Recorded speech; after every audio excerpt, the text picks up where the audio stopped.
Hello guys, welcome to my channel. Andhra వాళ్ళ ఛానల్లో నేను ఒక చిన్నది అయితే చెప్పబోతున్నాను. మనీ అనేది చాలా వెరీ ఇంపార్టెంట్, పవర్ఫుల్ లైఫ్ అనమాట.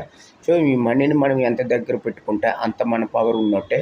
సో ఇంకోటి ఏంటంటే, మనీని మనం ఇప్పుడు కూడా వేస్ట్ చేయొద్దు, టైం కూడా లేదు. అలా అని మీరు ఇప్పటి నుంచే మీరు సేవ్ చేసుకున్నట్టయితే చాలా బాగుంటుంది. ఇంకోటి చాలా జాగ్రత్తగా వహించాలి. డబ్బు అనేది మన చేతిలో ఉన్నంత వరకే మనం పవర్ ఉంటుంది. ఓకేనా ఫ్రెండ్?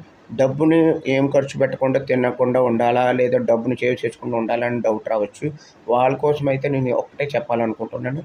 డబ్బుని 30% సేవ్ చేయండి, 20% తినండి, మిగిలిన 50% మీరేం చేసుకోవాలంటే అది చేసుకోండి. బట్ 20% తినండి, 30% ఇన్వెస్ట్మెంట్ చేయండి, మిగిలిన 50% ఏం చేయాలనేది ఆలోచించండి. This is my suggestion. Please follow me. This is my channel. Please subscribe now.